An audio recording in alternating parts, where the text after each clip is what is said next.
wɔde hyɛ me makwaba edeba Adom TV me ka wo sɛ multimedia dwumakue wei yenya 30 years anesa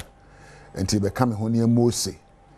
na ansa na me de na dwumadi be ba no ma me mo kokɔ be ba wo bia sɛ galamsey adwuma no munyai na dankwa ma yensuo ho be kwa atwe nti a wo hwe bia be ba wo bia kai obi no nkai obi sɛ galamsey adwuma no yentwa so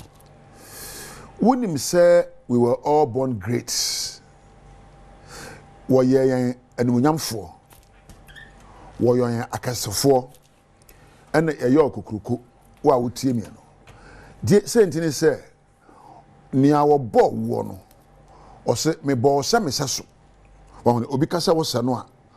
ɛno de ɔbɔ wo no so yɛ okokroko wo yɛ kɛse ɛno ɔyɛ animunyamhwɛ ni enti onipa bia no obraba wo bɔ no kyɛ sɛ wonya hunu sɛ suban abɛde na adie ni kasa bɛka no bɛgyina sɛ ɛbɛhyɛ ne munyam sɛ bɛma yɛ hu sɛ oyɛ kokroko na ayɛ kɛse. You see, a great life is a life where you don't feel like betraying yourself and others.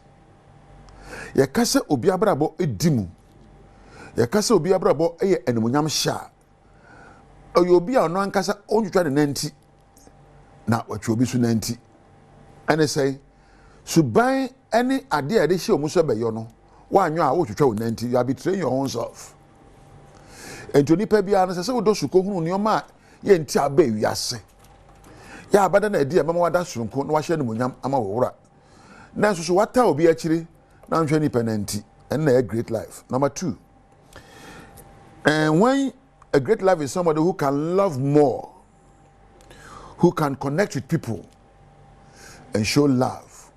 Ye kase abrabo ye ne munyam sha e ya abrabo a wodo ene ode ewom. Ye kan wodo anya odo se wo pu obi na koto akodi kadeso agro odo ne se wo tu ho asi wa ya ade ma a efe eso bom ni pakro no na wa bia ma ho nto bedi kan do ho na wa do me ben wo eno ena wabrabo ye ne munyam hye ene kase meka obi so anopai wabu no hanim tia o ka de ensem fatafa no ho e ka de ensem fata e kire obi enye eno nye unye ne munyam hye ni unye kase unye kokoko uye kokoko de a sɛ wo da subani a ɛda wɔdɔ ahofama pepepe yo ɛna empo unyuma no kasa bɛma obi so enuma ɛbɛnyam na ama watimi hunu sɛ wo yama no na wo ka bibia ma no na wakanya na brabo na wababa koso wo hunu sɛ mekira wo sɛ ye bɔ sɛ ekokroko ye bɔ sɛ wabrabo ye no nyam hye na wo yɛ okese wa anhwe ne yie na when ni nioma meka echi a obrabo be sa akoa bi na bema ekom ya de ne obre na beto abrabom ya na yesu ya ebre ekom de oni nyina afiri se ye jai subani a ema ye kire se akesefo ene ye suban kire se ye nimunyam hyefo ene ye jai kokoko suban ene afo se be nkoa suban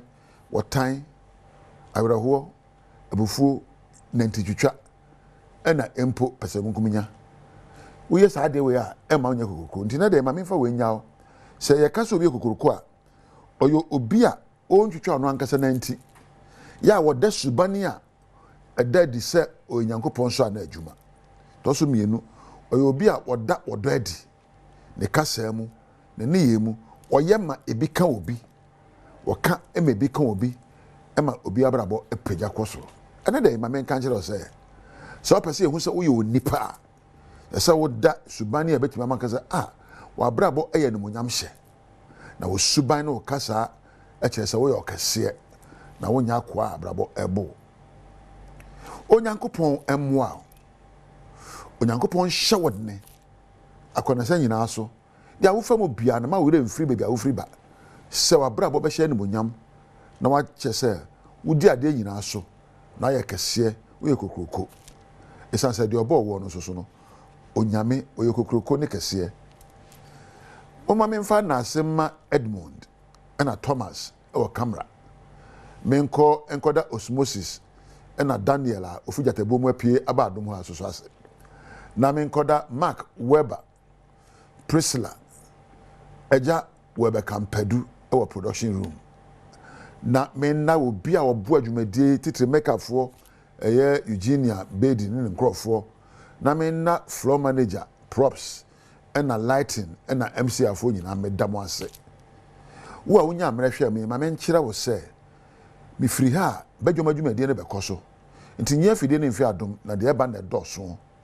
na me di wonyame ejaw